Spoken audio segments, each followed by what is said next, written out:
비가 억수같이 내리던 1965년 어느 날 시장골목은 어둠과 소란으로 가득했습니다. 젊은 해숙은 5살 은호의 손을 꼭 잡고 우선 아래를 걸었습니다. 은호의 맑은 웃음이 빗소리에 묻혔습니다. 엄마, 저기 풍선! 은호가 색색의 풍선을 가리키며 까르르 웃었습니다. 해숙은 미소를 지으며 대답했습니다. 그래, 우리 은호 눈엔 다 예쁘지? 하지만 시장의 혼잡 속 은호의 손이 미끄러졌습니다. 해숙이 고개를 들었을 때 은호는 어두운 골목 끝으로 달려가고 있었습니다. 은호야! 해숙의 비명이 골목을 갈랐습니다. 그녀가 달려갔을 때 은호는 사라져 있었습니다. 빗물에 젖은 장난감 비행기만이 골목 바닥을 떠돌았습니다. 온 사방을 둘러보아도 은호의 흔적은 그 어디에도 없었습니다. 그날 해숙의 심장은 멈췄습니다. 낙준을 붙들고 그녀는 울부짖었습니다. 낙준씨, 어떻게 해요? 제발 우리 은호 좀 찾아주세요. 제발요. 하지만 은호의 실종은 단순한 사고가 아니었습니다. 그 뒤에는 소미의 처절한 망상과 강정구의 잔인한 계략이 얽혀 있었던 것이었습니다. 몇 년 전 소미는 어두운 골목에서 강도를 만나 칼끝 아래 떨고 있었습니다. 절망 속 강력반 형사 낙준이 나타나 강도를 제압하고 소미를 구했습니다. 괜찮아요. 이젠 안전합니다. 낙준의 단호한 목소리와 따뜻한 눈빛은 소미의 가슴에 불을 지폈습니다. 그 순간 그녀는 낙준을 운명처럼 사랑하게 되었습니다. 하지만 낙준에겐 아내 해숙과 아들 은호가 있었죠.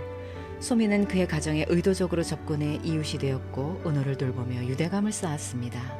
은호의 웃음에 그녀는 낙준과의 가정을 상상했습니다. 어느 날 소미는 은호가 그린 그림을 보았습니다. 그림 속엔 해숙과 낙준이 행복하게 웃고 있었지만 소미는 없었습니다. 그녀의 심장이 쿵 내려앉았습니다. 내가 해숙의 자리에 있어야 해. 소미의 짝사랑은 망상은 집착으로 변했습니다. 그녀는 낙준을 붙잡고 절박하게 말했습니다. 낙준씨, 당신이 날 멀리하면 난 죽을 거예요. 그녀는 차가운 강물로 뛰어들었습니다. 물속에서 허우적대는 그녀를 낙준이 끌어올렸습니다. 정신 차려요, 소미씨. 이런다고 내가 당신을 사랑할 수 없습니다. 그의 눈에는 연민만 있었습니다. 부패경찰 강정구는 소미를 이용해 낙준을 무너뜨리려 했습니다. 낙준이 부패를 고발하며 자신을 위협하자 강정구는 소미에게 접근했습니다. 낙준을 붙잡으려면 은호를 데려와.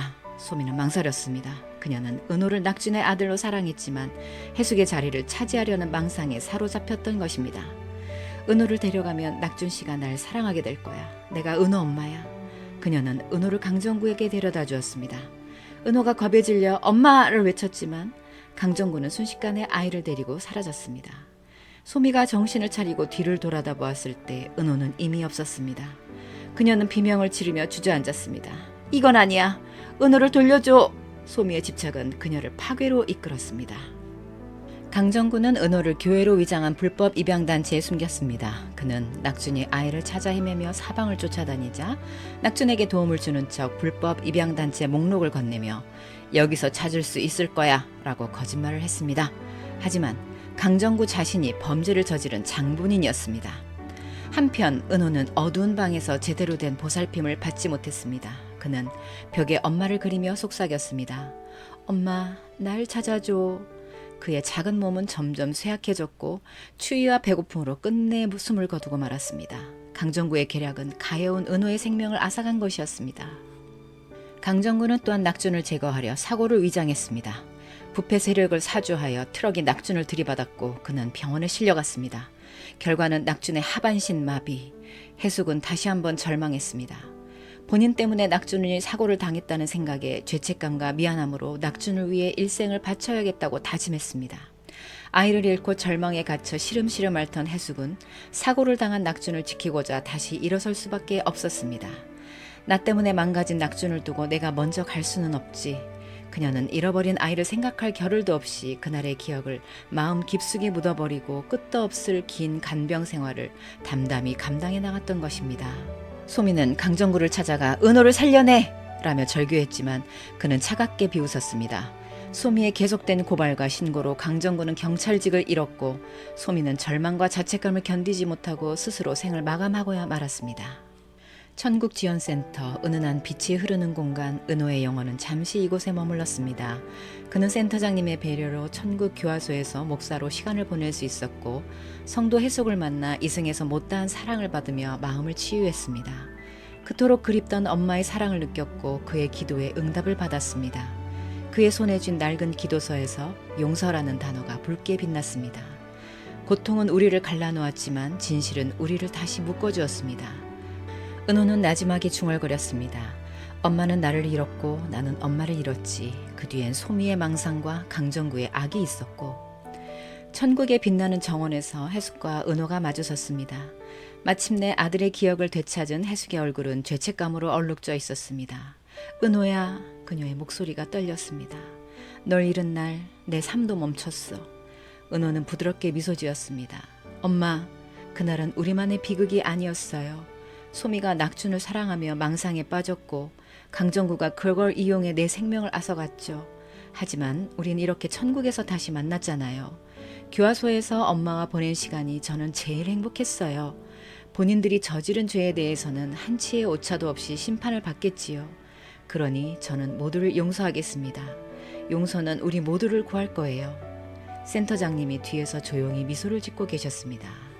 소미가 나타났습니다. 그녀는 해숙 앞에 무릎을 꿇고 눈물을 흘렸습니다. 사장님, 이제서야 다 기억이 났어요. 제가 은호를 강정구에게 넘겼어요. 낙준 씨의 가정에 들어가고 싶었어요. 내가 미쳤었어요. 강정구가 날 속였어요. 해숙의 손이 떨리며 두서없이 말하는 소미의 어깨를 잡았습니다. 센터장이 다가와 말했습니다. 해숙 씨, 소미 씨는 낙준 씨를 사랑했어요. 강물에 뛰어들 만큼 처절한 사랑이었죠. 강정구는 그녀를 이용해 은호를 빼앗고 거짓으로 책임을 덮었어요. 해숙님은 소민 씨를 용서할 수 있겠습니까? 해숙은 망설이다 소미의 손을 잡았습니다. 소미가 고개를 숙이며 흐느꼈습니다. 천국지원센터의 환생문 앞 센터장이 은호에게 물었습니다. 엄마도 이제 만났고 모든 오해가 풀렸군요. 그래도 다시 환생을 택하시겠습니까? 은호는 단호히 대답했습니다. 네, 저는 이승에서 잘 자라서 용서와 화해의 씨앗을 뿌리고 싶습니다. 해숙은 은호를 말없이 안아주었습니다. 그는 환생문을 열고 빗속으로 걸어 들어갔습니다. 허름한 시골 마을의 작은 교회 안, 형편은 어려웠지만 사랑으로 가득한 집이 있었습니다. 은호의 영혼은 가난한 목회자 가정에 다시 태어났습니다. 목회자인 아버지와 어머니는 여러 입양 아이들과 함께 은호를 키웠습니다. 은호는 형제 자매들에게 둘러싸여 왁자지껄한 날들을 보냈습니다. 큰 누나가 그의 뺨을 쓰다듬으며 우리 막내 예쁘게 잘 웃는다 라고 말하면 형들은 은호를 업고 마당을 뛰어다녔습니다. 저녁이면 모두 둘러앉아 감자를 나눠 먹으며 웃었습니다. 낡은 담요 아래서 형제 자매들이 서로를 껴안고 제잘거렸고 은호는 그 품에서 따뜻함을 느꼈습니다. 햇빛이 비치는 작은 마을 허름한 교회 마당에서 은호의 형제 자매들이 까르르 웃으며 뛰어놀았습니다. 아이들은 함께 노래를 부르고 목회자인 아버지는 설교를 하였습니다. 고통은 우리를 묶지만 용서는 우리를 풀어줍니다. 사랑은 상처를 치유하고 화해는 천국을 우리 곁에 데려옵니다. 해숙은 천국의 교회에서 은호를 생각하며 촛불을 켰습니다. 은호야, 네가 사랑 속에서 빛나고 있다면 나도 이제 용서할게. 나를, 소미를, 그리고 그날의 아픔을. 촛불이 밝게 타올랐습니다. 천국의 하늘에 무지개가 떠올랐습니다. 은호의 목소리가 울렸습니다. 우리는 왜 상처를 안고 태어날까요? 사랑을 배우고 용서를 나누기 위함이 아닐까요?